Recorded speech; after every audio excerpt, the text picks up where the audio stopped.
दोस्तों, आजकल हम देखते हैं कि जरा सी बात हुई नहीं कि हम अपना आपा खो देते हैं।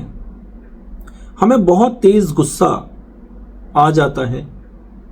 कई बार आपने दुकान पर देखा होगा 4 से 6 ग्राहक खड़े होते हैं, तो कई बार जो सामान खरीदने वाले मतलब ग्राहकों के बीच भी कई बार आपने लड़ाई झगड़े होते सुना होगा कि मैं पहले आया था, मुझे पहले सामान दें। या फिर इस तरह की छोटी छोटी कई बातें होती हैं जहां पर व्यक्ति को पेशेंस नहीं है, व्यक्ति के पास समय नहीं है, और एक एज के बाद तो कई संबंधों में सुधार हो जाता है। कई बार नई एज में ये कह सकते हैं कि पति पत्नी के बीच दाम्पत्य जीवन में भी ऐसी कई बातें आ जाती हैं जो कि कहीं ना कहीं हमको परिवार जो है इससे विघटित होते जा रहा है। आपस में कई हस्बैंड वाइफ की बनती नहीं है, कईयों साल हो गए हैं, जीवन चलता जा रहा है। तो ऐसी ही एक घटना मैं आपके सामने रख रहा हूं, मध्य प्रदेश इंदौर से। अभी हाल ही की ये घटना है। एक बुजुर्ग ने अपनी पत्नी की कैंची मारकर हत्या कर दी। इस चीज का अंदेशा उन्हें नहीं था कि इतना कुछ हो जाएगा कि उसकी जान चली जाएगी। पत्नी की सांस नहीं चल रही थी, यह देखा उन्होंने, और चौथी मंजिल से कूदकर अपनी जान दे दी। तो दोनों के बीच कोई बात ऐसी थी जो बात करते करते इतना क्रोध उन्हें आ गया। ये इंदौर के एक अन्नपूर्णा क्षेत्र है, वहां पर की घटना है। और बताया जा रहा है उनका नाम ताराचंद था और उनकी पत्नी सीमा, जो कि उस घटना में घायल थी और सांस नहीं चलने के कारण उन्होंने भी अपनी आप को इस घटना के चलते चौथी मंजिल पर जाकर छलांग लगा दी, जिससे उनकी भी मृत्यु हो गई। तो आखिरकार उनकी जो पत्नी थी सीमा, उनको अस्पताल ले जाया गया और डॉक्टरों ने दोनों को मृत घोषित कर दिया।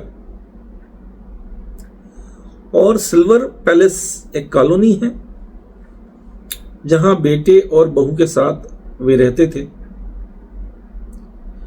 अभी पुलिस इस पूरे मामले की जांच में जुटी हुई है और पूरा मामला देखा जा रहा है कि क्या मामला है और क्या ऐसी बात हुई जिस पर यह पूरी घटना हो गई। सूत्रों के द्वारा बताया जा रहा है या सोशल मीडिया पे भी खबरें इसमें चल रही हैं कि बुजुर्ग दंपत्ति की जो बहू थी वो कचरा फेंकने के लिए गई थी। इसी दौरान विवाद के बाद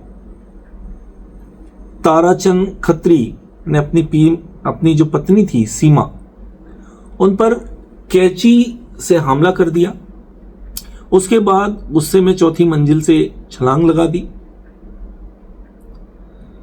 और तथ्यों की जानकारी में सामने आया है कि ताराचंद के बेटे जो हरीश है, वह उनकी एक जूते की दुकान है, वह सुबह दुकान पर चले गए थे और बहू द्वारा जो है वो सूचना अपने पति को दी गई और उनको बुलवाया गया।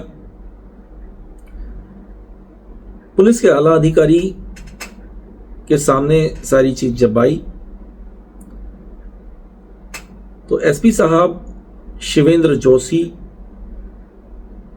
जी ने जब घटना का जायजा लिया तो सारी चीजें सामने आई। प्रारंभिक कारण एक मुख्य जो है दंपत्ति का पारिवारिक कलह सामने आया है और मौके पर पुलिस बल पहुंचकर सारी जांच अभी चल रही है और इससे ज़्यादा कुछ कह पाना अभी जल्दबाजी होगी। जांच इस पर जारी है। तो दोस्तों, इस तरह की घटना से कैसे बचा जा सकता है, मैं आप सभी को कहता हूं कि शुरुआत अगर जिंदगी की हो रही है, एक दाम्पत्य जीवन की शुरुआत हो रही है, तो जरूरी नहीं है कि एक उम्र के बाद कड़वाहट खत्म हो जाए। तो सबसे पहले एक जो गैजेट है ना, इसको जो कहते हैं मोबाइल, ये मोबाइल, टीवी, इस पर कई सारे वीडियो और कई आजकल जो टीवी पर धारावाहिक दिखाए जाते हैं, इससे कई ज़्यादा उत्तेजना व्यक्ति में आ जाती है और व्यक्ति नए नए तरीके भी कई बार गुनाह करने के देख रहा है। ये तो हुई तरीकों की बात, किंतु इस पर विजय कैसे पा सकते हैं, ऐसी कभी कोई घटना आपके साथ घटित ना हो और आपके मन में ऐसे विचार कभी ना आए, तो आप जो हमारी सभ्यता है, संस्कृति है और धार्मिक अनुष्ठान जो हम करते हैं और बड़ों को इज्जत देना जो हमने बंद कर दिया है, क्योंकि आज हमारे जो परिजन हैं वह भी हमारे घर में जो वयोवृद्ध होते हैं, यानी कि जो हमारे दादा दादी, नाना नानी होते हैं, उनको भी कई बार हमारे माता पिता इग्नोर करते हैं और ये कहते हैं कि आपका समय गया, आप कुछ नहीं जानते, हमारे समय ऐसा चल रहा है। तो ये कहना बिल्कुल गलत है, क्योंकि उन्होंने जीवन के उस पड़ाव को जी लिया है जिसको आप अब जीने जा रहे हैं। तो कहीं ना कहीं एक्सपीरियंस उनके पास आपसे अधिक है। तो दाम्पत्य जीवन शुरू अगर आपका हो रहा है, नया जीवन है, तो आप सारी चीज़ों को देख लें। पति पत्नी से और पत्नी पति से झूठ ना बोले। और मैं तो बोलता हूं कि यह सारी प्रक्रिया उस समय से शुरू होनी चाहिए जब लड़का लड़की को देखने जा रहा है या फिर लड़की को लड़के को दिखाया जा रहा है। आपस में बात कर लें, आपके जो भी हॉबीज हैं उसके बारे में बात कर लें, क्या चीज़ आपको पसंद है और क्या चीज़ आपको पसंद नहीं है उसके बारे में बात कर लें। और ऐसा नहीं कि आप पुरुष हैं तो महिला की बात ही ना सुने, उनको भी कहने का मौका दें, उनकी भी बातों को सुने। और जब एक राय आपकी और आपके परिवार की एक राय मिल जाए, जब आप ये सोचें कि नहीं यहाँ संबंध किया जा सकता है, तो फिर उस चीज़ के लिए आगे बढ़ें। और इतना ही नहीं, जब लड़की अपने पूरे परिवार को छोड़कर आती है तो आप उसका भी ध्यान रखें, क्योंकि आप हैं जिसके कारण उसने अपना परिवार छोड़ा है और अपने परिवार को त्याग कर आपकी सेवा के लिए आई है। तो आपका भी कर्तव्य बनता है कि आप उसकी हर छोटी और बड़ी ज़रूरतों को पूरा करें, उसकी परेशानियों को अपनी परेशानी समझकर उसका निराकरण करें। तो इस तरह की घटनाएं होने से बच सकेगी। इस तरह की घटनाओं का कारण यह होता है कि कोई ना कोई बात अंदर पनप रही होती है और उसको एक्सप्रेस करने का समय नहीं मिलता, या फिर जो साथी है वो साथी समझना नहीं चाहता। तो कई मामले बैठकर सुलझाए जा सकते हैं। और रही बात इतना अधिक गुस्सा आना, कहीं ना कहीं एक मेडिकल का भी एक विषय ये बनता है। तो आजकल बहुत सारे योग गुरु भी आपको सोशल मीडिया पे मिलेंगे और मेडिटेशन आप कर सकते हैं इसमें। जब आप मेडिटेशन करते हैं तो आपका आप ये कहते हैं ना, पुरानी एक कहावत है कि यार दिल का बहुत अच्छा इंसान है, तो दिल से बुरा कैसे बन जाता है इंसान। मन में कोई चीज आती है, कोई व्यक्ति हमारे लिए अच्छा सोच रहा है तो दिल का अच्छा व्यक्ति है, और कोई व्यक्ति हमारे लिए अगर बुरा सोच रहा है, आपका मन आपके लिए गवाही देता है कि नहीं ये व्यक्ति बुरा है, तो वो दिल का भी आपके लिए बुरा बन जाता है। तो दोस्तों, मन से लेकर दिल तक की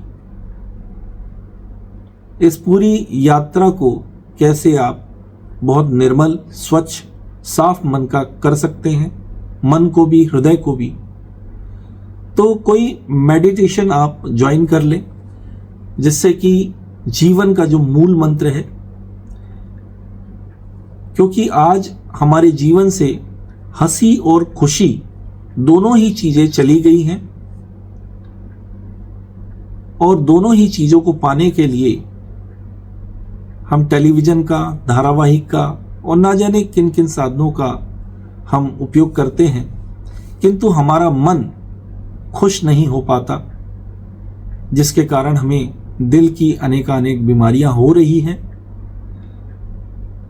तो आप आज ही अपने दोस्तों से मिलें, वे दोस्त जिनसे आपने कभी बात नहीं की पर आप जानते हैं कि वो कहाँ रहते हैं, आपके बचपन के दोस्त, आपके स्कूल के दोस्त, आपके कॉलेज के दोस्त, उनसे बात करें, बैठें, और कोई समस्या है तो उसमें आप उनको इन्वॉल्व कर सकते हैं, परिवार के बड़े सदस्यों को इन्वॉल्व कर सकते हैं, उनको बिठा सकते हैं और बैठकर बात कर सकते हैं। और जो साधन संसाधन मैंने बताए, योगा है, प्राणायाम है, इस तरह की चीजें जब आप करेंगे और धार्मिक चीजों के प्रति आपका अगर रुझान होगा, आप रामायण पढ़ सकते हैं या और अन्य चीजें आप अपने अच्छे जीवन को करने के लिए कर सकते हैं। धार्मिक अनुष्ठान आप कर सकते हैं, धार्मिक पुस्तकें आप पढ़ सकते हैं, साहित्य की तौर आप बढ़ सकते हैं। तो ऐसे न जाने कितने ही चीजें हैं जिस वजह से आप अपने जीवन को